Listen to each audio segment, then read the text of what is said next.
हमारे सामने आज एक ऐसे हस्ती मौजूद है जो धोती पहनते हैं, कंधे पे एक उपकरण लेते हैं। देवाजी, साल 2011 में ऐसा क्या हुआ था तो ये जो सरकार के जो बड़े बड़े लोग हैं वो आपके गांव में पहुंच गए? नौ को दिया हमको पट्टा, वो पट्टा दिया, कागज दिया। इसे ये कागज में क्या लिखा है कोई समझ में नहीं आ रहा था। जंगल हमारा है या किसका है? तोहफा यानी तोफ यानी कैनन है और उनके पास भी गोले है, बारूद है, लेकिन वो गांधीवादी मार्ग पर चलते हैं। भारतीय संविधान का उद्देशिका पहला वाक्य सुनने पढ़ो।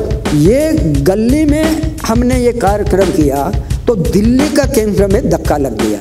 मैं चाहूंगा कि गोटुल कल्चर के बारे में आप विस्तृत से बताइए। बाहेरील जे शहरी संस्कृती होती ते विकृती घेऊन तिकडे आले होते आणि संस्कृती समजू शकले नाही, विकृती समजले होते। मी आता बोलतो तुमच्या सहवासामुळे, नाही तर मी फुलपॅन्टवाले पाहून जंगलात पडून जात होतो पहिले आणि गावातले लोक सुद्धा पडून जात होते, पण आता फुलपॅन्टवाले पडून जातात तिथून। जोडी निवडण्याची मुभा गोटुलमध्ये मुली मुलांच्या, एकदा त्यांनी जोडी निवडला तर आई वडील जरी विरोध असतील तरी त्यांचा चालत नाही। आप आपके दक्षिण अफ्रीका के उस सेमिनार के बारे में कुछ बताइए। दक्षिण अफ्रीका कहाँ है और मेंढा कहाँ है और महाराष्ट्र कहाँ है? काय के लिए वो उतना दूर जाना है? शहरी भागामध्ये चोरी करणारे, महिलांना तकलीफ देणारे, घरोघरी भीक मागणारे दिसतात, पण आदिवासी एरियात जहावर एकही तुम्हाला भीक मागणारा दिसणार नाही, चोरी करणारा दिसणार नाही, है ना, उपाशी राहणारा दिसणार नाही।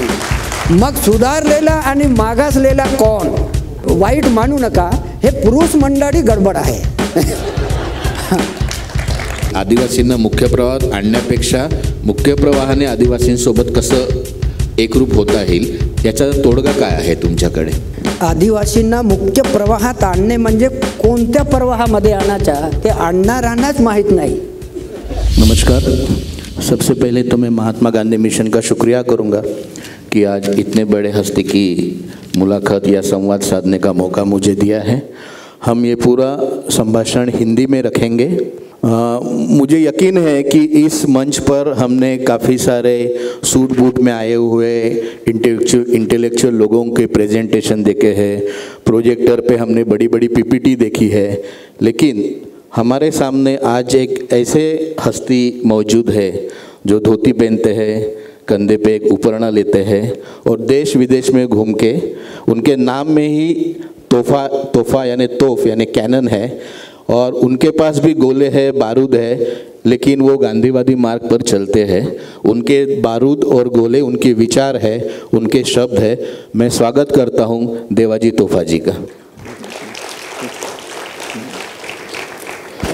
हम सीधे चलते हैं साल 2011 में, 27 अप्रैल 2011 मेंढालेखा नाम के एक छोटे से गांव में, गढ़चिरौली जिला में, जो गढ़चिरौली हम सिर्फ नक्सलाइट मूवमेंट के बारे में जानते हैं, लेकिन हमें ये भी पता होना चाहिए कि उसी गढ़चिरौली में देवाजी तोहफा जैसे लोग भी रहते हैं जो गढ़चिरौली की एक अलग पहचान बन चुके हैं, एक अंतर्राष्ट्रीय स्तर पर एक अपने एक मकान रख रहे हैं।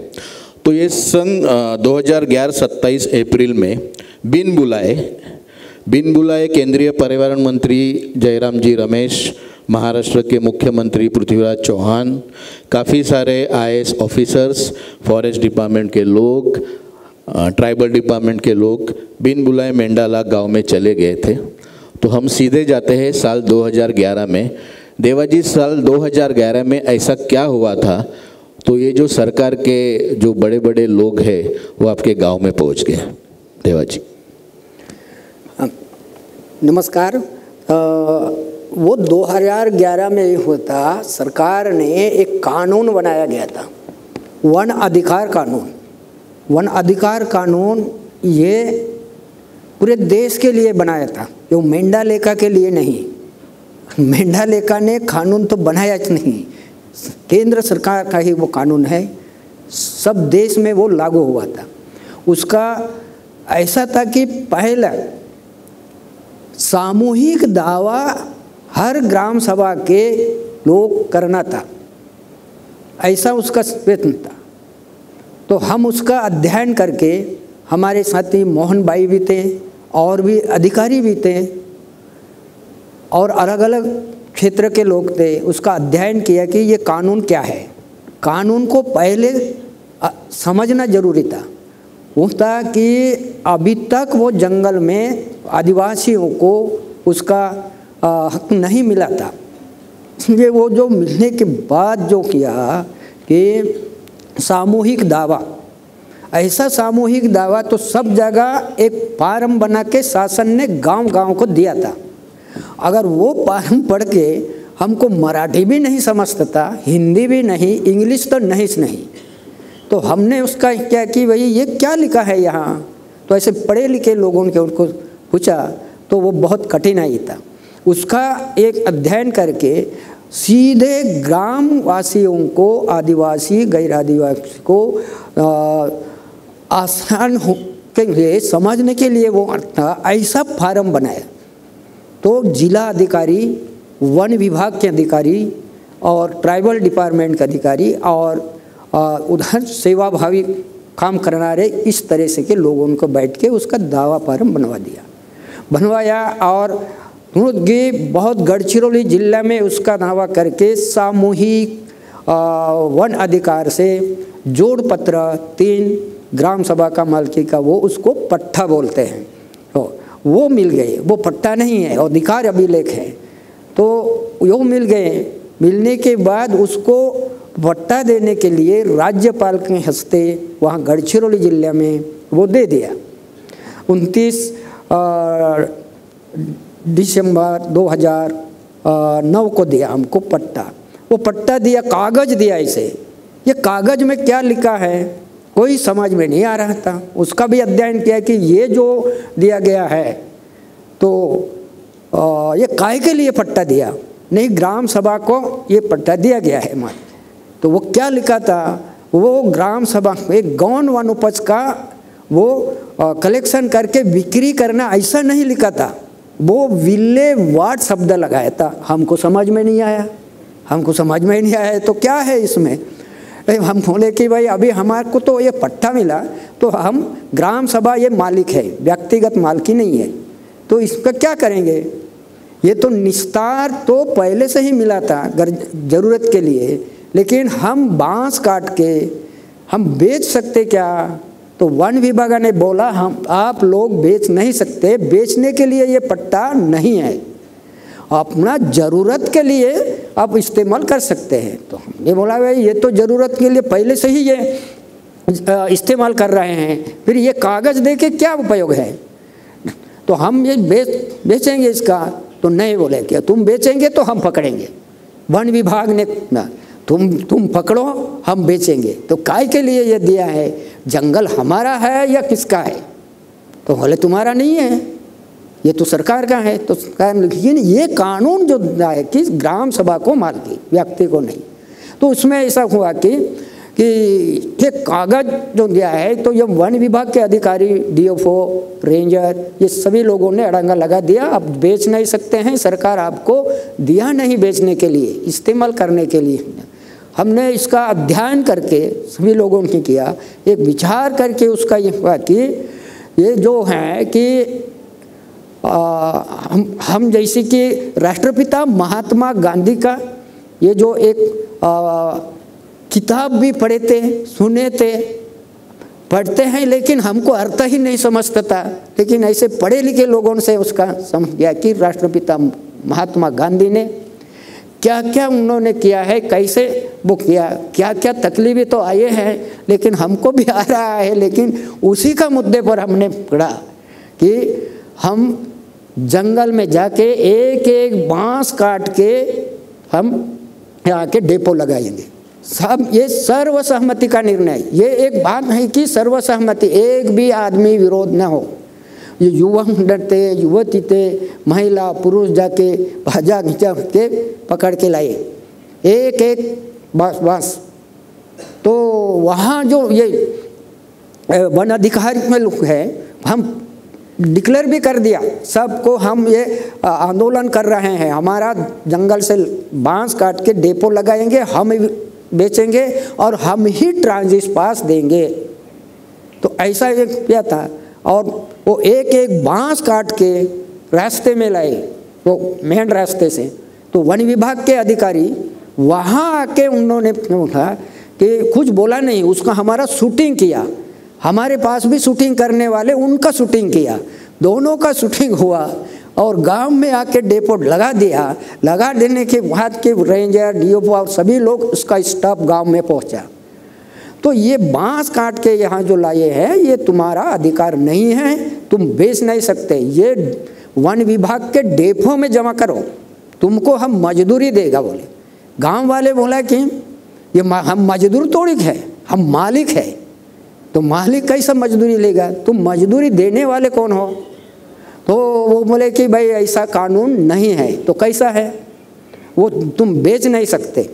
हम बोले कि भाई हम बेचेंगे ही बेचेंगे। ऐसे करके उनको हमने गांव वालों ने बोला, तो वो बोला कि भाई तुम पर हम कार्रवाई करेंगे, लेकिन हम बोला कि भाई बांस हम डेपो में जमा नहीं करेंगे, हम ही बांस बेचेंगे। वो चले गए, वापस गए सभी लोग।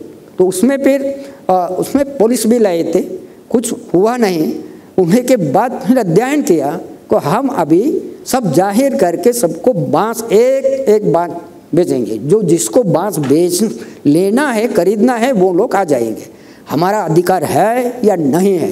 तो इस तरह से वहाँ जो हमने किया, तो यहाँ सब लोगों को हम न्यूज़पेपर में देके किसी को बांस खरीदी करना है तो आ जाओ मेंडालेखा में, वो ट्रांजिट पास भी देगा और बांस का रेट भी तय करेगा।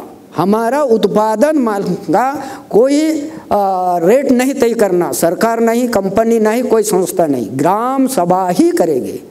तो 40 रुपया बांस का तय किया और 1 तारीख के वो बांस बेचने का कार्यक्रम किया गया। वहाँ हमारे विधायक ही आए, पहले विधायक एक बांस खरीदा, फिर अलग अलग लोगों ने एक एक बांस खरीद के उसका ट्रांजिट पास ग्राम सभा ने दिया, लेकिन वन विभाग वहाँ नहीं आया। वन विभाग को फिर विधायक ने फोन किया कि भाई ट्रांजिट पास दे दो, हम बदली टिप्पी बोलते हैं, ग्राम सभा गांव के लेवल पर देगा, लेकिन अगर बाहर जो बांस लगना है तो वन विभाग का टिप्पी लगता है, तो वो देने के लिए मना कर दिया। उसका कानूनी हिसाब से उन पर ही कार्रवाई कर दिया। उससे फिर कार्रवाई दिया तो बांस तो वही है। फिर उन्होंने क्या कि हमारे कि हम ये बांस बेचेंगे ही बेचेंगे, हम ही बेच के इसका पैसा भी ग्राम सभा में जमा करेंगे। तो आगे का जो ऐसे संघर्ष हुआ, हमको पता नहीं है कि ये गली में हमने ये कार्यक्रम किया तो दिल्ली का केंद्र में धक्का लग गया। हम एक घोषणा भी दिया था वहाँ कि दिल्ली और बम्बई हमारी सरकार, हमारे गांव में हम ही सरकार, जल जंगल जमीन गांव समाज के अधिकार। अभी आपने कहा कि दिल्ली मुंबई में हमारी सरकार और हमारे गांव में हम ही सरकार, तो लोकशाही के अंडर, लोकशाही के अंतर्गत यह घोषणा आती है क्या, और आती है तो किस तरीके से हम ही सरकार, या आप डेमोक्रेटिक व्यू में हम किसको कैसे फिट करते हैं इस आपकी घोषणा को? इसका जो हमने जानकारी लिया, ग्राम स्वराज्य, हमारे गढ़चिरौली जिले में एक ग्राम स्वराज्य की, वो स्वर्गीय ठाकुर दास जी बंग, डॉक्टर अभय बंग के पिताजी, उन्होंने वहाँ ग्राम स्वराज का पदयात्रा शुरू की थे। तो वहाँ हम लोग गए गढ़चिरौली में, वहाँ एक बैनर लिखा था, गाँव गाँव में हो सरकार, बांटो दिल्ली के अधिकार। ये हिंदी में था, हमको तो समझ में नहीं आया, हम लोग उसका लिखे हम गांव में लेके गए। गांव में ऐसे पढ़े लिखे लोगों को वो बैठा के इसका अर्थ क्या होता है बताइए। तो उसका अर्थ वो उन्होंने बताया कि दिल्ली का राज कारभार का टुकड़ा एक गाँव गाँव में होना चाहिए। तो उसका हम गोंडी में बना दिया, मावा नाटे मावा राज, ये गोंडी में है।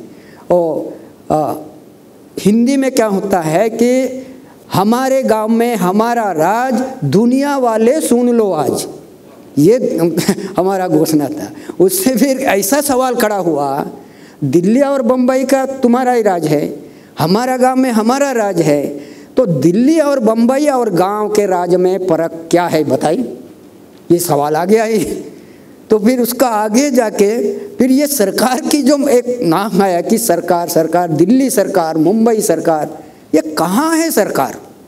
कैसा है? छोटा है, मोटा है, लाल है, सफ़ेद है या लंबा है, गोलाई कितना है, ये हमारे मन में ये देखिए। इसीलिए तो हमको आदिवासी पिछड़े लोग कहते हैं। बहुत हमको इससे भी छेड़छाड़ किया कि भाई आप आदिवासी लोग पढ़ाई नहीं किया है इसलिए कुछ भी बोलते हैं, लेकिन आप पढ़ाई किया है ना, आप समझदार लोग हैं, हमको समझा के बताओ इसका अर्थ क्या होता है। तो वो हमने ऐसे किया कि ये हमारे गांव में हम ही सरकार की सरकार हम कहे तो यही सवाल आया, तुम्हारे गांव में सरकार कैसे होता है, और दिल्ली और बम्बई के जो सरकार को आप लोग विरोध कर रहे हैं, तो उसका हमने ये चर्चा हुआ। ये ऐसे शादीशुदा लोगों ने ऐसे सवाल पूछा नहीं, तो IAS अधिकारी, IPS अधिकारी, बहुत सारे लोगों ने सवाल खड़ा कर दिया। ये जो तुम्हारा जो है घोषणा है ये सरकार विरोधी घोषणा है। तो बहुत आमने सामने चर्चा किया उसने कि, और दिल्ली और बम्बई हमारी है, हमारे गांव में हम ही सरकार, तो सरकार से है। तो सभी लोगों ने, अलग अलग लोगों ने, पॉलिटिकल लीडर ने किया, लेकिन हमको उनसे सवाल खड़ा करके चर्चा करके वो किया कि भाई, तो एक सवाल ऐसा हमने किया कि ये एक खतरनाक भी ये सवाल है समझने के लिए, सरकार कैसे बनते हैं, सरकार कहाँ है। फिर हमने सरकार ने उनको पूछा, IAS अधिकारी को, ये सरकार कहाँ है बताइए, कहाँ है, दिल्ली में है या बम्बई में है, ये कहाँ कलेक्टर का ऑफिस में है, कहाँ है। तो वो बोले वे अधिकारी लोग आते तो उनको हम सरकार मानते थे। उनको पूछा तो तुम कौन है, तुम सरकार है? नहीं भाई मैं तो अधिकारी हूँ। काय का अधिकारी, किसका अधिकारी है? सरकार का। सरकार कहाँ है? ये ऐसे चर्चा करने से ये जो मन में कचरा है वो साफ होता है। तो चर्चा की है, तो फिर एक IAS अधिकारी बहुत जिक्र किया, ये सब आप जो बोल रहे हैं ये देशद्रोही लोगों का सवाल है, हम ही सरकार। तो हम बोले भाई इनको कैसे समझाएंगे। तो उससे से हुआ कि एक वाक्य है भारतीय संविधान का उद्देशिका, पहला वाक्य सुनने पढ़ो, वह क्या है, आम्ही भारताचे लोक काय कमी आणि कोठे कमी, एक दो विषय पर अध्ययन किए। हम भारत के लोग क्या कम कहाँ कम है, इसी के हमको ये किया कि कलेक्टर ने वहाँ जाके हमको 3 तास चर्चा करवाया। इतना उन्होंने डटा कि बहुत दवाई भी। आदिवासी लोगों को क्या समझता है, आदिवासी लोग पिछड़े लोग हैं, अनपढ़ है, उनको गरीबी है, वनों में रहने वाले होता है ना, वनवासी लोग हैं, क्या समझते हैं आपको। हम चुपचाप वहाँ रहे और अध्ययन करके विचार करके गए थे। महिला पुरुष वहाँ किसी को आने को नहीं दिया, हमने चुपचाप सुना।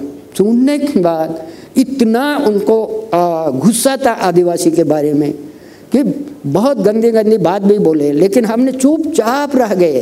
तो उनका जो गंदी बात अंदर जो था, खराब हवा, वो बोलते बोलते पूरा निकल गए और शुद्ध हवा प्रवेश किए। तब उन्होंने शांत हुआ। हाँ, ये तो अभी शांत हुआ है, क्या बोलना है ये। तो उसमें क्या किया, फिर उनको हम बोले कि साहब हम हमारे गांव में हम ही सरकार, दिल्ली बम्बई हमारे सरकार बोल के हम गलती कर दिया, हमारा गलती हुआ, ऐसा बोला। तो वो थोड़ा शांत हुआ, उनका चेहरे में थोड़ा ये आया, हाँ इस लाइन पर गाड़ी अभी आ गई। तो हम आगे का सवाल कर दिया, साहब आपने वन साइड बोला। वो बोला कि कैसे वन साइड, अरे तुम बोले हम ही सरकार, हमारे गांव में हम ही सरकार हो रहा है, तुम्हारा कैसा है, हमारा दिल्ली और बम्बई में हमारा सरकार, हमारा गांव में हम ही सरकार। थोड़ा उनका चार्जिंग तो हुआ, थोड़ा तो समझ में आता है, लेकिन तुम विरोध ही कर रहे हैं, इनको कैसे समजाएगा। फिर भारताचे हे जे आहे संविधानाच्या वरचा वाक्य, आम्ही भारताचे लोक, आम्हीचा अर्थ क्या होता है समझ लीजिए। मैं मराठी में बोलता हूँ, हिंदी में उसको समझा सकेंगे। ये जो हम यहाँ कलेक्टर का ऑफिस में बैठते हैं, वो हमने ये आमी गाव आम्ही, तालुका आम्ही, जिल्हा आम्ही, राज्य आम्ही, देश आम्ही आणि पुरा जग आम्ही. जगामध्ये आम्ही आहोत, जग आमच्यामध्ये आहे. विश्वामध्ये आम्ही आहोत, विश्व आमच्यामध्ये आहे. सुटला का सगळं भारत, पाकिस्तान, अमेरिका, रशिया आम्ही आहोत.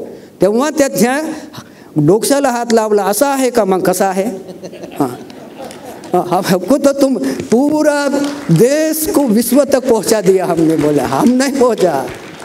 वो बोला फिर त्यांनी काय म्हणाला, मग काय पाहिजे तुम्ही मागा म्हणे. आम्ही कुठे येतं, प्रतिनिधी आम्ही आलेले, आमच्या सरकार गावात आहे.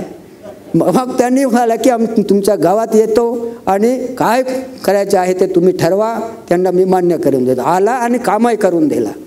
असा बघा, अशा प्रकारे हा जो आहे जो आहे तो साफ होत गेला. आणि अधिकारी लोक मग त्यांच्या थोडा चार्जिंग होतो ना, मोबाईल चार्जिंग झाल्यासारखा, हे शिकलेले आहेत पण कधीच यांचा अभ्यास केलेले नाही.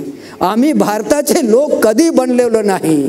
त्यांना आता वाईट मानू नका, तर प्रोफेसर वगैरे आहेत, विद्यार्थ्यांना आणतात, तर तो संविधानच त्यांना कळलेला नाही. इधर उधर गाडी जाते, सीधी सडक बेधडक आहे ना, तुम्ही कसं इकडे तिकडे जाता? हां, तर असा सांगतो तुम्हाला. असा हा जो संविधान आहे, हा संविधानाच्या अनुसार आणि जास्त महत्त्व राष्ट्रपिता महात्मा गांधींच्या अहिंसक तत्वाचा आम्ही वापर केला. आम्हाला माहिती नव्हता. सगळे लोक म्हणतात तुम्ही अहिंसक पद्धतीने करता, गांधीवादी आहात का? गांधी बिलकुल आम्ही नाही. गांधीवादी सुखी नाही, पण गांधी विचार हे मानवतावादी विचार आहे, सगळ्यांना तारणार आहे. ते आम्ही या पद्धतीने आम्ही केलेलं आहे. देवा जी, आप बताइए कि यह आंदोलन आपने जो छेड़ा था, गांव-गांव में देवाजी तोहफा थे, सिर्फ देवाजी तोहफा अकेले नहीं थे, पूरे गांव का उनको साथ था. एक तो ये कितने दिन तक आंदोलन चला, कितने दिन तक, कितने महीनों तक, कितने सालों तक आपके अहिंसा के मार्ग पर चला हुआ आंदोलन का हिंसा से गवर्नमेंट की तरफ से या पुलिस की तरफ से कोई जवाब आया है क्या? और ये आपने किस तरीके से फेस किया, खास करके महिलाओं और बच्चों ने? ये जो ये पहले से ही ये चल रहा था मेंढा गांव में, लेकिन कोई ध्यान नहीं दिया, कोई अधिकारी ने दिया नहीं, कोई पॉलिटिकल लीडर ने दिया नहीं, क्योंकि वो आदिवासी गांव था. वो आदिवासी कौन है?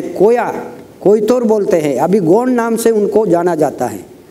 तो उनका परंपरा, संस्कृति, रीति रिवाज सामुदायिक पद्धति से है. वो सामुदायिक का, उसी का ही अध्ययन किया कि सामुदायिक का मतलब क्या होता है. आदिवासी संस्कृति, उसका जीवन जीने का पद्धति, न्याय व्यवस्था, समाज व्यवस्था ऐसी तब हमने वहाँ अध्ययन किया कि ये तो सामूहिक एक गांव या मोहल्ला, टोला, एक परिवार जैसा होता है. वो शादी अगर हुआ, कोई कुछ भी हुआ, मरण जरण हुआ, तो पूरा गांव सहभाग होता है. सिर्फ इससे सहभाग नहीं, लेकिन पूरा मदद करते हैं, पैसा भी, अनाज भी. शादी वालों का शादी का कोई खर्चा नहीं लगता है. ये अच्छा लगा उसमें. तो और ये तो अच्छा है वह गांव में, लेकिन बाहर जो है ना, क्या कानून है पता नहीं था. तो पहले से ही वहाँ शुरू था. और बाद में क्या हुआ वहाँ कि आज़ाद मिलने के बाद वहाँ ये जो अधिकारी लोग आए, समझे, टीचर आया, ग्राम सेवक आया, पटवारी आया, तो वन विभाग के अधिकारी आया. पुलिस का कोई तकलीफ नहीं है पहले से ही. पहले शुरू स्टार्टिंग है, अभी भी पुलिस का कोई तकलीफ नहीं है. पुलिस का ज़रूरत ही नहीं है. वहाँ गांव में ज़रूरत नहीं है. वो बॉर्डर में पुलिस का प्रोटेक्टर है. तभी तो ये ग्राम सभा जो होगा. तो हमने वहाँ क्या, ये ग्राम सभा, अभी जो कानून को ग्राम सभा को दिया गया है, ग्राम सभा माने क्या है, उसका नियमावली बनवाया. हाँ, ग्राम सभा का कि ग्राम सभा में सर्वसहमति से निर्णय, और वो अध्ययन करके महिला, पुरुष, युवा, युवती, यहाँ जो कार्यक्रम हुआ है महिलाओं का सहभाग ज़्यादा है. बड़े वो थोड़ा कम पड़े हैं क्योंकि ना की बराबर है, लेकिन महिला जो है ये हमको वहाँ ज़्यादा सहभाग और सपोर्टर महिलाओं का है. वो पराक्रम ये जो है ना, देवाजी तोहफा का वहाँ नहीं है, गांव का है और महिलाओं का है. महिला एक बार निर्णय लेते तो पीछे हटती नहीं. और सूक्ष्म से सूक्ष्म अध्ययन करती है, बहुत काम करते हैं। इसका कोई वाईट मानू नका, हे पुरुष मंडळी गडबड आहे। इथं हो हो म्हणतील आणि तिथे जाऊन का होते रे, काहीच नाही हो, मला माहीत होता पण मी बोललो नाही, असे ते म्हणून तुकडे करून टाकतात। महिलांनी एकदा विचार केला ते मागे हटत नाही आणि त्यांना टिंगल टवाडे नाही। तुम्हाला माहिती आहे गावामध्ये काय चाललेलं आहे, दारूशिवाय त्या गावात जमत नाही आदिवासींमध्ये, याचाही अभ्यास केला महिलांनी। या दारूच्या याच्यावर संघटन झाले आणि जंगल एकत्र आणलं गावाला, त्याच्या एक एक विषयावर अभ्यास केलेला आहे। रात्री अभ्यास, दिवसा त्याचा निर्णय आणि त्याच्याही मग कृती करा, काय रिझल्ट लागते याचा पेपर तपासणारा बाहेरचे लोक नाही, जे काम करतील तेच तपासतील त्याचा काय रिझल्ट लागतो।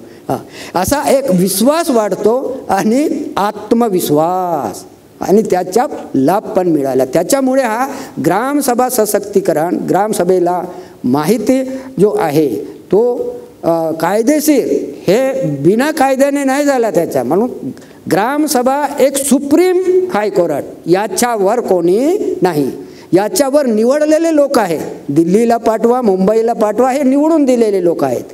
ग्रामसभांना कोणी निवडला, सार्वभौम ग्रामसभा। इथं नियम आणि कायदे बनवतात डायरेक्ट आहेत गावात, आणि इनडायरेक्ट दिल्ली आणि मुंबई। कोणत्या माणसाला आपण पाठवतो त्याला समजतच नाही, असा माणसाला पाठवून दिले, पण पाठवणाराचाही गलती आहे ना, त्याच्या नाही आहे।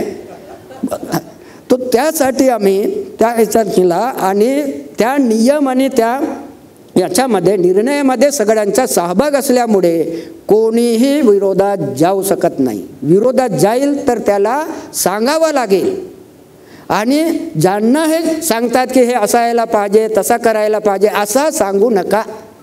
सगळे त्या गावात सगळ्या लोकांना समजत आहे, पण कसं करावा ते माहीत नाही, आणि टेक्नॉलॉजी माहिती नाही, टेक्निकल ते मदत करायचा।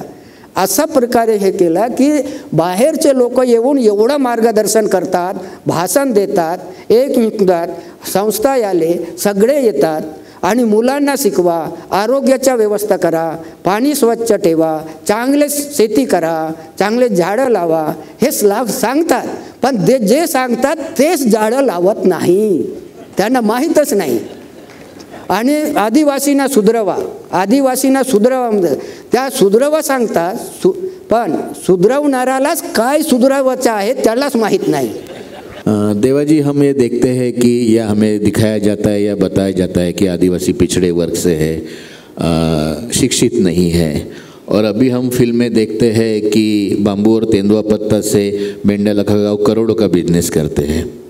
तो मेरे दो सवाल हैं कि इसका बिजनेस मॉडल आप लोगों ने, ये जो करोड़ों रुपए का जो टर्नओवर है बाम्बू और तेंदुआ पत्ते से, उसका बिजनेस मॉडल आपने किस तरीके से फिक्स किया, और मेंढा लेखा के अलावा पूरे गढ़चिरोली में जहाँ जहाँ बाम्बू और तेंदुआ पत्ता का जो कारोबार है वो एक रोल मॉडल करके, एक उदाहरण के तौर पर इसका अभी बाकी के यहाँ कितना फ़ायदा हो रहा है? ये जो है ये सामूहिक वन हक्क जोडपत्र 3, उसका बोलते हे पट्टा, हे पूर्ण गडचिरोली जिल्ह्याला मिळालेले आहेत, आणि प्रत्येक ग्रामसभा ते आपला आपला पद्धतीने काम करत आहे, त्याला नाही त्या कायद्यानुसार ते लोक करत आहेत। आम्ही एकाच वर्षात ते 1,15,00,000चा बांबू विकला, तर याच्यामध्ये त्यांना भरपूर त्यांना मजुरी मिळाली, आणि सर्व खर्च वजा जाता 50 लाख रुपये ग्रामसभेचा डिपॉझिट ठेवला, आणि त्या पैशाचा नियोजन आम्ही केला की ज्या जंगलातून आम्ही आणलेले आहेत त्याचा आणखी जंगल कसा वाढेल, पहिला मुद्दा। दुसरा मुद्दा की गावातले मुला मुलींना शिक्षण, तिसरा मुद्दा होता आरोग्य, आणि चौथा मुद्दा होता गावातला पाण्याच्या व्यवस्था। अशा प्रकारे त्याचं प्लॅनिंग करून तो खर्च वगैरे केला, आणि बाकीच्या लोकांनी जे केलेले आहे ते आपापल्या पद्धतीने करत आहेत। स्वतंत्र आहे ना, प्रत्येक गावाला स्वतंत्र असल्यामुळे त्यांना निर्णय घेण्याचा हक्क, अधिकार आहे, ते करत आहेत। तरी याचा दरवर्षी तिथला जो होता 30 करोडपर्यंत जातो, बांबू तेंदूचा त्यातला जातो, तेंदूचा एक्सपोर्ट जातो, मोवा आहे, चारोडी आहे, हिरडा आहे। गडचिरोली जिल्हा हा सोन्याच्या ढगावर बसलेला आहे, वरही आहे ना खाली आहे भरपूर, तो यांना त्याचा रोजगार येऊ शकतो. पण अजून त्याचा नियोजन होणे बाकी आहे, त्यांना मदत पाहिजे आहे शासनाचा. तो होत आहे. आता आमचे जिल्हाधिकारी आता लागले त्याचा वर्किंग प्लान बनवणे वगैरे, चांगला जाता. लेकिन इसमें जो बाहर के स्टेट के जो दलाल या व्यापारी है, बिजनेसमैन है, जो खास करके साउथ से आते हैं, आंध्र से आते हैं, कर्नाटक से आते हैं, जो तेंदुआ पत्ता की जो दलाली करते हैं, बिजनेस करते हैं, तो आपने जब आपके पास ये सब अधिकार रखा तो ये दलालों या बिजनेसमैन का कितनी आपको तकलीफ हुई? इनका तो तकलीफ बहुत है. ठेकेदार जो है ये हर गांव में जाके जैसे राजनीति जैसा करते हैं, उनका एक यूनिटी है ठेकेदारों का. तो ये तो प्रत्येक ग्राम सभा मालक हैं, तो वहाँ पूरे ग्राम सभा का एक संगठन है, लेकिन मजबूत संगठन नहीं हुआ है. संगठन है पारंपरिक व्यवस्था से, गांव व्यवस्था और इलाका व्यवस्था, तालुका व्यवस्था, ऐसे संगठन है. लेकिन सब ये संभालते हैं कि आदिवासी के पास पैसा गया ना, लोगों के पास वो संगठित नहीं रहता है. बहुत गड़बड़ होता है पैसा की, प्लानिंग नहीं हुआ है, उसका अकाउंटेबिलिटी लिखना है, या वो नहीं हुआ अभी तक. तो शुरू है, कई ग्राम सभा ने अच्छे तरह से काम कर रहे हैं. तो ये करने के लिए एक स्वयं शासन की तरफ से जा रहा है. वो अभी स्वयं शासन लेगा, और वो शासन और ग्राम सभा और मदद करने वाले लोग मिलके ये है स्वयं शासन. तो अभी उसका चल रहा है.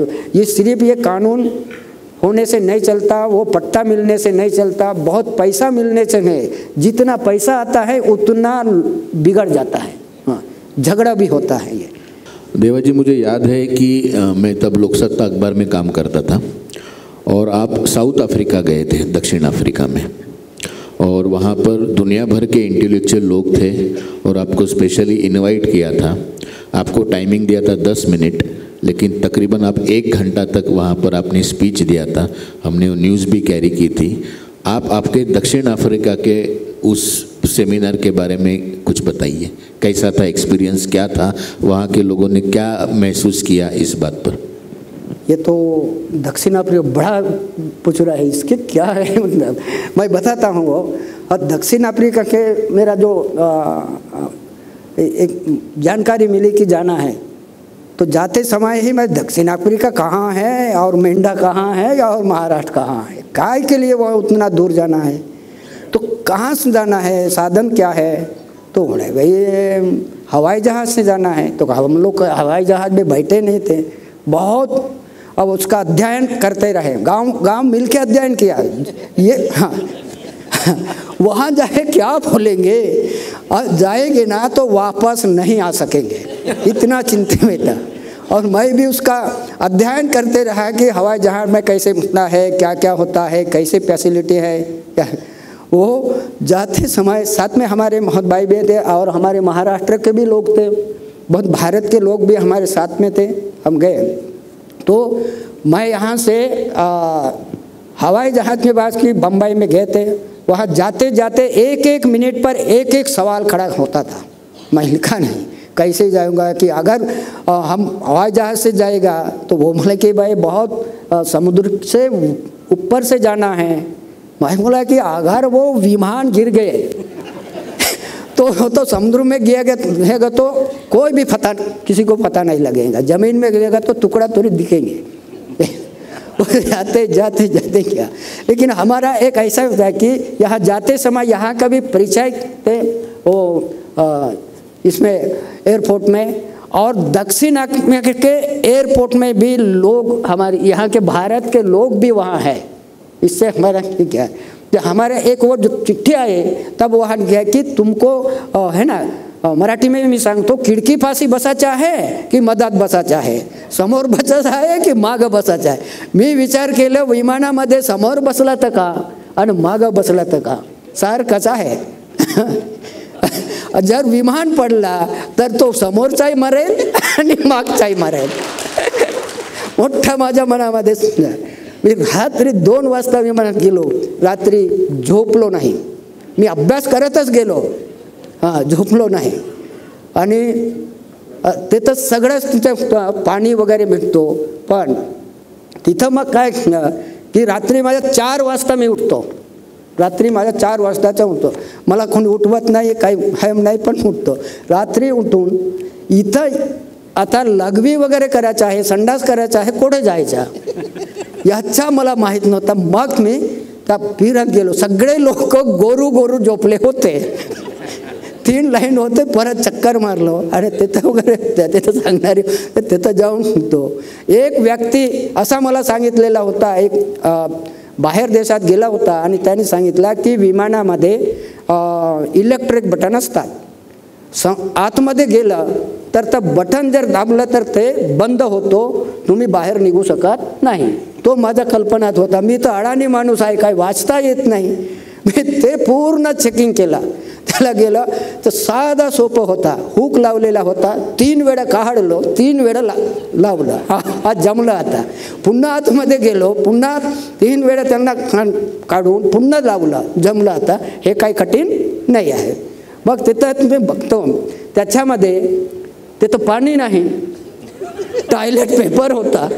हे होतं ज्याच्यामध्ये सगळं काम आटपून वापस आलो आणि माझा अभ्यास सुरू झाला. लिहिणं नाही, मी कॉम्प्युटरमध्ये फिटिंग करत गेलो काय काय आहे ते. मग त्याच्यामध्ये आदिवासी लोकांना मागासलेले लोक म्हणतात आणि चिडवतात असे शहरी लोक. आदिवासी पानापुसी म्हणतात. पहिल्याचे लोक संडासला गेले तर पानं वापरत होते, पाणी नाही. वेगवेगळे लोक वेगवेगळे वापरतात. तेव्हाच मला लक्षात आला माझ्या आदिवासी लोकांना पानापुसी म्हणतात, पण इथे तर कागदपुसी आहेत.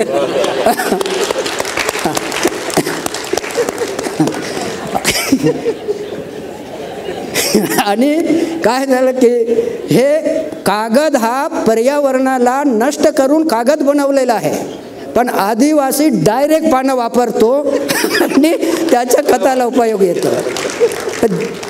असा प्रकारे आला आणि माझे थोडा आत्मविश्वास वाढला. इथं मागासलेला निकष काय, मागासलेला काय. आणि तेव्हाच त्याच्या लक्षात आला की शहरी भागामध्ये चोरी करणारे, महिलांना तकलीफ देणारे, घरोघरी भीक मागणारे दिसतात, पण आदिवासी एरियात जावर एकही तुम्हाला भीक मागणारा दिसणार नाही, चोरी करणारा दिसणार नाही, है ना, उपाशी राहणारा दिसणार नाही. मग सुधारलेला आणि मागासलेला कोण, हा त्याचा माझा एक शिक्षणाचा झाला. गेल्यानंतर मला इथून तिथं थंडी असते, ते इथले लोकांनी, भारतातले लोकांनी मला फुल पॅन्ट टाकण्यासाठी एक शिवलेले होते चांगलं गरम कपडे. मी विचार केला की मी फुल पॅन्ट टाकणार नाही, पायजमा टाकणार नाही, जो वेश आहे त्याच वेशात जाईल. काय होते तर बघू, किती थंडी लागते. तर मग विमानामध्ये बसताना तिथं खूप लोक विदेशचे लोक होते ना, माझ्याकडे जास्त लक्ष, फुल पॅन्टवाले कमी जास्त आणि धोतरवाला एकटाच होतो आणि मी फिरत होतो. येतं तिथं गेल्यानंतर माझ्याकडे लक्षात ते गेले की धोतर असल्यावर माझं नाव ठेवले तिथले विदेशामध्ये इंडिया धोतर पाहून. मग तिथं जाऊन मग काय करायचं आहे, मग पुन्हा दरबानला उतरून नाही जोहान्सबर्गला उतरून दरबानला गेलो. पुन्हा आता इथून जर जाता हो तर इकडे जर विमान पडला तर कोणालाही पत्ता लागणार नाही गाववाल्यांना, असा माझ्या मनामध्ये भीती निर्माण होती. पुन्हा जाऊन तिथं उतरल्यानंतर तिथं वेगवेगळे देशातले लोक इथं भेटले. माझा पुन्हा अभ्यास सुरू झाला. तिथे सगळं आदिवासींचा एक दिवसचा पहिला पूर्ण जगातील आदिवासींचे लोकचा एक बैठक झाली आणि आपापल्या भाषामध्ये आम्ही बोललो. आणि नंतर मग इथं मोठ्या मीटिंगमध्ये गेलो. तिथं तर कशी होती तुमची भाषा, कशी बोली भाषा? मी गोंडीनच बोललो. एक थोडीशी एक सांगा. आता तिथे जो होता नावा परोय म्हणता देवाजी तोफा नाना मेंढा लेखता वातनान आणि माठ आदिवासी कोयतोर माने यादो आणि मावा परंपरा संस्कृती दामता आणि गेडा गुटा ते माठ पिसवालोरो मांदो असं मी गोंडीमध्ये सांगितलं. शिवसर आणि तिथं उद्घाटन झाला. तिथं खूप लोक आले. तिथं एक 3 लोकांचा तिथं होता, जॉर्डनची राणी आणि दक्षिण आफ्रिकेचा राष्ट्राध्यक्ष आणि नेल्सन मंडेला यांची भेट झाली आम्हाला. त्या दर्शन झालं त्यांच्या आणि हीच झाली. तिथं मुद्दे सोडून तुम्हाला दुसरा मुद्दा बोलता येत नाही. ते स्पीकर कठीण करत होते, ते बंद करत होते. पण आम्ही मुद्दे सहित त्याच्यात चर्चा मांडताना मला त्याच्यात वेळ दिले, वेगवेगळ्या ठिकाणी बसलो, त्याच्यात खूप वेळ दिले. मला काही स्पीकर बंद केले नाही. मी असा धोत्र्या होतो आणि गावातला 3 मुद्द्याने नेल्सन मंडेला 3 मुद्द्याने संपवला. एक पर्यावरणाचं रक्षण, गरिबी दूर झाली पाहिजे आणि लोकांचे जे आहेत ना संसाधन ते टिकलं पाहिजे. 3 शब्दामध्ये संपला. जास्त बोलण्याची गरज नाही आहे. शिकलेले लोकांना सांगायची गरज नाही आहे, ते शिकलेलेच असतात ते 3 मुद्दे. पण मला तिथं बोलायला दिले. पण याच्यानं काय झालं काय नाही, पण मला तिथून वेगवेगळे देशातल्या लोकांचे काय बघितलं, पण प्रॉब्लेम मला जमा करता आला. त्या अमेरिकेमध्ये ते अमेरिकेचे लोक आलेले आहेत, तिथं पण त्या आदिवासींना एका पिंजऱ्यासारखा ठेवलेले आहेत. तिथं लोक पाहायला जातात. तिथं त्यांना दक्षिण आफ्रिकाच्या जो वेगवेगळ्या ठिकाणी जाऊन आलो, तिथं त्यांना आमच्या भारतात आम्ही बोलतो तरी तिथे ते आवाज उठवू शकत नाही. ही परिस्थिती पाकिस्तानमधलं आहे, मलेशियामध्ये आहे, रशियामधलं आहे, वेगवेगळ्या लोकांच्या तिथं मला माहिती मिळाली. म्हणजे तिथून मी शिकलो की इथे प्रॉब्लेम आहे, तर आपल्या भारतामध्ये हे प्रॉब्लेम कसं सॉल्व करता येईल. तर मला त्याच्या वेळोवेळी होत्या की राष्ट्रपिता महात्मा गांधी यांच्या की त्यांचा जो धर्मडमधला जो कार्यालय आहे त्यांचे आहे की राष्ट्रपिता महात्मा गांधींच्या, तिथे आम्हाला दाखवायला नेले. तिथे गेलो ना मी. आणि भारतातले लोक तिथे जाऊन ऊस तोडण्यासाठी गेले, तिथंच स्थायी झाले मजूर म्हणून. आणि ते सुद्धा आम्हाला भेटले. आणि राष्ट्रपिता महात्मा गांधींच्या पण तिथं जाऊन आम्ही भेटलो त्याच्यात. आणि त्या गांधीजींच्या बद्दल आम्हाला वारंवार हा जो काम करताना जो हिंसा होत आहे त्याच्या अहिंसेने कसं काढता येईल हा सुद्धा तिथून आम्हाला शिकता आला. आणि तिथून येऊन मग आम्ही जगामध्ये काय होत आहे, देशात काय होत आहे आणि गावात काय होत आहे ते मग अभ्यास करून या पद्धतीने आम्ही मार्ग स्वीकारला लोकांच्या सहभागातून. देवाजी, एक खूप मोठा मतप्रवाह आहे की आदिवासींना मुख्य धारेत आणलं पाहिजे, आदिवासींना मुख्य धारेत आणलं पाहिजे, मुख्य प्रवाहात आदिवासी आले पाहिजेत असा मानणारा एक मतप्रवाह आहे. आणि दुसऱ्या बाजूला आदिवासींना जर मुख्य प्रवाहात आणलं तर आदिवासींची संस्कृती, आदिवासींच्या चालीरीती, त्यांचं निसर्गाशी असलेलं नातं याचा कुठेतरी ऱ्हास होत जाईल किंवा हा ऱ्हास हळूहळू होत चाललेला आहे.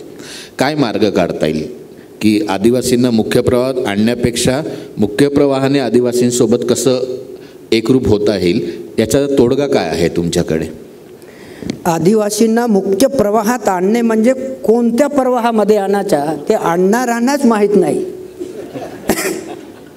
तर ते जे मुख्य प्रवाहात आणणारे लोकांनी आदिवासींच्या जो संस्कृती रीतिरिवाज आहेत त्यांच्या प्रवाहामध्ये यावा.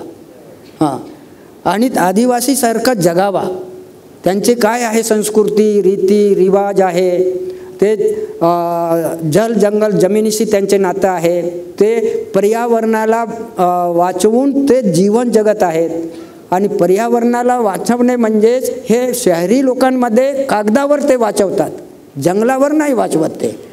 म्हणून ते जंगलावरचा जो आहेत ते आहेत त्यांच्यात येणे जरुरी आहे. दुसरा हा जो आदिवासींचा बघा की सामूहिक व्यवस्था असल्यामुळे, सामूहिक जीवन असल्यामुळे ते या ठिकाणी सगळं एकाच ठिकाणी आहे. हां, एक स्वामशासनही आहे आणि त्यांच्या जीवन पद्धती आहे, शिक्षणही आहे, न्यायव्यवस्था आहे आणि गुण्या गोविंदाने ते राहतात, प्रेमाने राहतात, ते झगडतात पण गावातच पैसाला करतात. आता स्वावलंबी ते आहे जीवन, ते प्रावलंबी जीवन नाही आहे. त्यासाठी प्रवाहात कसा आणायचा तो स्पष्ट झाला पाहिजे. प्रवाहात आणणारे लोकांनीच त्याचा अभ्यास करून आदिवासींच्या संस्कृती रीती रिवाज हे टिकलं पाहिजे. बोली भाषा, आता मला आता ह्या जो बोली भाषा आहे, मी आदिवासीला असल्यामुळे तुम्ही जर अनेक सेमिनारमध्ये बोलवतात तिथे पण मी दक्षिण आफ्रिकेला गोंडी भाषेतच बोलला ना, पूर्ण गोंडी भाषामध्ये बोलला. हां, कोणाला समजो की नको समजो. इथे एका पुण्यामध्ये बैठक झालेली होती की म्हणजे देशभरातील सगळं इंग्लिश टू इंग्लिश, मी गोंडी टू गोंडी लावला तिथं. तर त्यांना समजलं नाही प्रेसिडेंटला. तर हा माणूस काय बोलतो म्हणजे, तू का बोलतेस मला समजत नाही ना. हां बघ होते ते लोकांनी सांगितलं. आणि हा आपला भारतामध्ये कॉमन भाषा म्हणजे हिंदी. हिंदी तर बोलायला पाहिजे, त्याला हिंदी बोलायला भाग पाडलं, तेव्हा तो हिंदीने बोलू लागला. असा आहे की लोकांना समजेल, समान शब्द समजेल, अर्थ समजेल असाच भाषा वापरा आणि अशी व्यवस्था निर्माण करायची. हे तर व्यवस्था निर्माण करणे जरुरी आहे. आदिवासींना जर तुम्ही त्याच्यातून बाहेर आणून मुख्य प्रवाहात आणले तर ते आदिवासीच्या संस्कृती टिकणार नाही, जंगल पण राहणार नाही. जल जंगल जमीन जर टिकवायचं असेल तर आदिवासी संस्कृती, रीती रिवाज, त्यांची जीवन पद्धती, न्याय व्यवस्था, गीत गाणे, वाद्य हे टिकवलं पाहिजे. त्या गीतेतूनच गाण्यातून त्या प्रबोधन करतात. उभा उठून आणि असं बोलत नाही. मी आता बोलतो तुमच्या सहवासामुळे, नाही तर मी फुलपॅन्टवाले पाहून जंगलात पडून जात होतो पहिले, आणि गावातले लोक सुद्धा पडून जात होते. पण आत्ता फुलपॅन्टवाले पडून जातात तिथून. अशी परिस्थिती निर्माण झालेली आहे. हां बोला. देवाजी, जल जंगल जमीन म्यूजिक कल्चर यही आदिवासी विकास की व्याख्या है क्या? आदिवासी विकास की व्याख्या क्या है फिर आपकी नज़रों में? आदिवासी विकासच्या व्याख्या जल जंगल जमीन हे तर आहे, पण आदिवासींच्या ह्याच्या हे बाकीचे जे बाह्य विकास आहे हे तर होणारच आहे. हे बेअकली विकास आहे. हां ते होणार आहे. पण आदिवासींचा विकास आधीचा अर्थ क्या है? हा जो पूर्ण लोकांमध्ये माणसानी माणसाशी माणुसकीने कोण ह्या विकासाचा आहे. माणूस बनला पाहिजे, माणूस राहिला पाहिजे. माणूसच राहत नाही तर तो कायला विकास? हे विकास पूर्ण आता जिकडे तिकडे विकासाचा मॉडेल तयार होत आहे. हा पर्यावरणाला नष्ट करून हा विकास नव्हे, हा बकास आहे. तर आदिवासींचे विकास करताना सगळ्यांना समान अधिकार, महिला पुरुष गोर गरीब यांना अशा प्रकारे त्यांची जी व्यवस्था आहे ते कागदामध्ये सापडत नाही, कागदाच लिहिलेले नाही. हे अभ्यास करणारे भरपूर आहे, PhD करणारे आले, संशोधन करणारे आले, PhD केले, कागद बनला, पण त्यांचा काय उपयोग झाला नाही. तर त्यासाठी आदिवासींचा विकास सर्वसमावेशक सहभागी इथं माणूस म्हणून जगला पाहिजे, ही तिथं त्यांची विकास आहे. आणि त्यांना शिक्षणसुद्धा देताना त्यांच्या गोटूल शिक्षण होतात, तो शिक्षण नष्ट झाल्यामुळे बाहेरचं शिक्षण त्यांच्यावर लादल्या गेलेलं आहे. म्हणून त्यांची संस्कृती शिकलेल्या लोकांच्या मध्ये नष्ट होत आहे. ते मानत नाही, पण आता त्यांना कळून चुकत आहे आदिवासींचे संस्कृती रीती रिवाज शिक्षण काय होता ते बघा. म्हणून शिक्षणाचा असा मी व्याख्या केलेला होता, हा जो शिक्षण आहे हा गाव सोडून जाणारा शिक्षण आहे, बाहेर जाऊन पोट भरणारा. तर लोकांमध्ये राहूनच त्याच्या शिक्षण घेणे आणि लोकांसोबत काम करणे. आणि म्हणून त्याचा एक वाक्य दिला मी, बदलो बदलो शिक्षा नाही तो मंगना पडेगी भिक्षा. असा हा वाक्य दिला. घुटूल पद्धती, काम करता करता शिकणे, शिकता शिकता काम करणे, कामा इतका दाम घ्या. म्हणजे त्यांची जी व्यवस्था समजून घेणे जरुरी आहे. जसं शासन व्यवस्था आहे, बाकीच्या व्यवस्था आहे, तसं समजणे आणि आदिवासींचे समजणे. आणि त्यांना कुठल्याही डवळाडवळ करू नका. पंडित जवाहरलाल नेहरूने 2 वाक्य तिथे सांगितले आहे ना, आदिवासींच्या मध्ये त्यांच्या विकासाच्या मॉडेल तेच करतील, तिथं बडीमार करू नका. त्यांच्या अकले अनुसार ते त्यांचे विकास करतील. त्यांच्याचमधील ते महिला पुरुष असे एज्युकेटेड लोक आहेत, त्यांचे निर्माण करून त्यामध्ये काम करतील. आदिवासींचा विकासाचा पॅरामीटर म्हणजे त्याचा काय निकष, त्यांच्या पैशाच्या याच्याना तोलू नका. ते त्यांची संस्कृती रीती रिवाज आणि माणसासारखा जगतात याच्यावर लक्ष द्या, असं तुम्ही सुचवलेलं आहे. ते आम्हाला सांगितले काही लोकांनी. राष्ट्रपिता महात्मा गांधींनी तो एक सांगितलेला आहे की हा जो गावातले लोक आहेत ना, ते दिल्लीला जाऊन 20 लोक 25-30 लोकांनी तिथं राज्य कारभार चालवण्यापेक्षा गावाने व्यवस्था करावा असं म्हणजे ही सुचवलं. ते आम्हाला पक्का याच्यामध्ये आम्हाला घुसला. म्हणून राष्ट्रपिता महात्मा गांधी हाच एक सर्व बिमारीचे उत्तर जगातला आणि याच्यातला दुसरा उत्तर तुम्हाला मिळणार नहीं. मैं चर्चा के अंत की तरफ आ रहा हूँ. अभी देवाजी ने एक शब्द का प्रयोग किया था, गोटुल. मैं काफ़ी आदिवासी भागों में घुमा रहा हूँ. मैंने देखा है कि आदिवासियों की थॉट प्रोसेस कितनी मॉडर्न है और ये थॉट प्रोसेस का गोटुल एक जीता जागता उदाहरण है. शहर के लोगों को सिर्फ ऐसा लगता है कि गोटुल एक सिर्फ सेक्स एजुकेशन का एक केंद्र है, बल्कि वैसा नहीं है. आदिवासियों के युवा युवतियों को किस तरीके से लाइफ में या उनके समाज के प्रति क्या उत्तरदायित्व होना चाहिए, इस प्रकार की एजुकेशन, हर तारीफ की एक तालीम इस गोटुल में सिखाई जाती है. कहीं लोग बोलते हैं कि गोटुल परंपरा बंद होनी चाहिए, लेकिन आदिवासी समाज खास करके देवाजी तोहफा ने गोटुल को नए तरीके से पुनरुज्जीवित किया है. मैं चाहूँगा कि गोटुल कल्चर के बारे में आप विस्तृत से बताइए. गोटुल का जो कल्चर है ये मी मराठीमध्ये सांगतो. ते गोटुलच्या व्यवस्था काय होती पूर्वी, मी पण गोटुलचा सदस्य मी नाही आहे. माझ्या जन्माच्या अगोदरच हे नष्ट झालेले आहे आणि बाहेरून येणारे लोक त्यांना चिडवले होते की हे गोटुल बंद करा. आदिवासींना सुधरवायचं म्हणजे नाचणं, गाणं, वाद्य वाजवणं आणि बोली अशा गोंडी भाषा बोलणे हे बंद करा, म्हणजे सुधरवणे झाला. आणि गोटुल बंद करा. मुलं त्या गोटुलमध्ये नाचतात, गाणे गातात, हे बंद करा. हे बाहेरील जे शहरी संस्कृती होती ते विकृती घेऊन तिकडे आले होते आणि संस्कृती समजू शकले नाही, विकृती समजले तिथं. आणि हे बंद करा. बंद करण्यामध्ये आमचे सारखेच पुढारी लोकांनी भाग घेतला. बरोबर आहे, यांना सुधरवायचं म्हणजे हाच पद्धत आहे. आणि कपडा नव्हता, लंगोटी लावत होते. लंगोटी लावू नका, चांगले कपडे टाका, ही सुधारण्याचा त्यांच्या होता.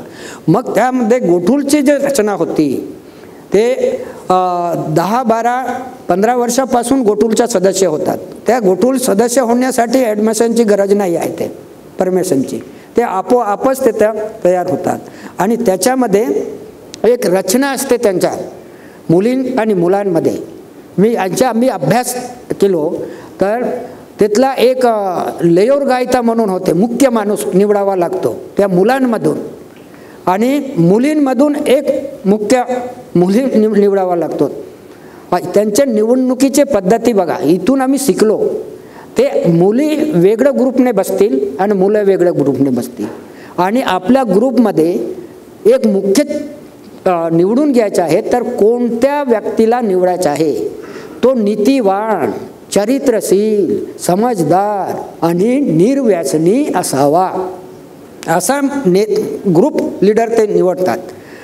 मुलींमध्ये समजदार असलेले आणि नीतिवान, चरित्रशील आणि आक्रमक होत आहे असा वेळेला चेतावणी देऊन संघर्ष करणारे असे ते ग्रुप लीडर निवडले. आणि दोन्ही ग्रुप एकत्र आले. एकत्र येऊन त्यांच्या एक दुसऱ्याला ओळख दिली, आणि ओळख दिल्यानंतर सर्वसहमतीने त्याची निवड. बघा, सर्वसहमती कुठून आली, आमच्या मनातले नाही आहे, इथून आम्ही सर्वसहमतीचं घेतलं. आणि त्यामध्ये हा जो ग्रुप लीडर आहे तर त्याच्यामध्ये जेवढं शासनामध्ये समिती आहे तसं त्यांच्या समिती आहे. पाणी आणणारे वेगळं, खाड्या आणणारे वेगळं आणि साफसूफ करणारे वेगळं. त्या पुढाऱ्याला सुद्धा त्याला काम करावं लागत होतं, त्याला बसून सांगायचं नसते ते. आणि वाद्य वाजवणारे कोण आहेत, गाणे तयार करणारे कोण आहेत, असा चुकीचं काम जर झाला एखाद्या व्यक्तीकडून तर तो त्या ग्रुपमध्ये समजावून सांगण्याचा प्रयत्न करत होते. त्या ग्रुपमध्ये त्याच्या पैशाला नाही झाला तर दोनही ग्रुपमध्ये जायचं. दोन ग्रुपमध्ये पैशाला नाही झाला, त्याच्या वर आहे मुख्यमंत्री आणि मुख्यमंत्री म्हणून. ते गोटुलतून पासून शिक्षण घेऊन आलेला व्यक्ती आहे, तो लग्न झालेला आहे, तिथं त्यांचा निर्णय द्यायचा. तिथं नाही झाला तर सुप्रीम हायकोर्ट, ग्रामसभा, गावात टप्प्याटप्प्याने ही रचना बघा. इथून राज्य व्यवस्था, समाज व्यवस्था, सगळं व्यवस्था इथून सुरू झालेली आहे असा आम्हाला लागला. आणि ही व्यवस्था हे टिकवायची असेल तर तिथं कोण शिकवेल, ना गुरु ना चेला, सब गुरु सब चेले. प्रत्येकाकडे भगवानाने दिलेले कला जे आहे तो एकमेकापासून शिकणे आणि आपल्या संस्कृती रीती रिवाज हे त्यांना समजावून सांगणे असा तो शिक्षण होता. तो एवढा असून सुद्धा ते बंद केले. तो कोणी केला तर बाहेरचे लोकांनी म्हणतात, पण आदिवासीच मधले लोकांना त्याचा समजलं नाही काय आहे या गोठूलमध्ये ताकद. तर त्यासाठी त्या गोठूलचा आम्ही एक अभ्यास केला, वेगवेगळ्या ठिकाणी झाला. गावातला महिला पुरुषांना माहिती आहे आणि दुसरं जोडी निवडण्याची मुभा गोठूलमध्ये मुली मुलांच्या. एकदा त्यांनी जोडी निवडला तर आई वडील जरी विरोध असतील तरी त्यांच्या चालत नाही. मग ते जबाबदार कोण? सुप्रीम हायकोर्ट, ग्रामसभा, गावाची मुली आहेत, गावाचे मुलं आहेत असे सांगितले आम्हाला पूर्वजांनी. आई वडील फक्त जन्म देण्यापुरता आहेत. मुली आणि मुलं हे समाजाची संपत्ती, गावाची संपत्ती आहे. त्यांच्या शिक्षण आणि लग्नाच्या जबाबदारी समाजाची आहे. त्यांना तकलीफ देऊ नका. हे बा किती त्यांनी हे सांगितलं. तर तसंच आम्ही आता सुरू केलेलं आहे आणि चालू आहे आता. मला वाटतं आपण चर्चा इथे थांबवूया. जाण्यापूर्वी मी एक देवाजींना विनंती करीनच, फक्त त्यापूर्वी की आमच्या मीडियाच्या भाषेमध्ये आम्ही कुठलीही बातमी देतो किंवा लेख प्रसिद्ध करतो तेव्हा टेक अवे असे आमच्याकडे एक शब्द आहे की याच्यातून तुम्ही काय घेऊन जाता. मला खात्री आहे की आज तुम्ही इकडनं बाहेर पडताना तुम्ही काय घेऊन जाणार आहात हे तुम्हाला वेगळं सांगायची गरजच नाही, कारण देवाजी तोफांनी इतक्या सुंदर पद्धतीने आज जे काही विवेचन केलेलं आहे आणि अनेकांचे डोळे उघडणार अशा पद्धतीने त्यांनी त्यांचं विवेचन केलं आहे. जाण्यापूर्वी माझी एकच देवाजी इच्छा आहे की तुम्ही तुमच्या गोंडी भाषेतलं एक पारंपरिक गीत जे तुम्ही मेंढालेखाच्या चळवळीमध्ये गात होता ते एक सादर करावं आणि त्याच्यानंतर आपण कार्यक्रमाला थांबू. आमच्या गाण्यामध्येच ते प्रबोधन करतात. मला गाणे म्हणता येते पण माहिती घेतलेली आहे मी त्याच्यामधला. मी कोणता गाणं म्हणावा तेच मी विचार करतो. असा लिहिलेले गाणे नसतात. आदिवासींमध्ये वेळेवरच तयार करतात, ते लिहिलेले नसतात ते. पण याच्यामधला की याच्यामधला असा गाणं एक आहे की जंगलावरचं आहे ते. जंगलावरचं आहे, प्राणी पक्षींचं आहे. दुसरा समाजातला आहे तो मी थोडा करतो. किलेंकर गोठूल म्हणजे गोठूल म्हणतात. किलेंकोर गोटो देले योर हिलोले मेवान किलेंकोर गोटो दरले योर हिलोले देव भरा रे इंजो रोय काढा रोय हिलोले वाण मंगले इंजो रोय काढा रोय हिलोले वाण दादाले इंजो ओय काढा रोय हिलोले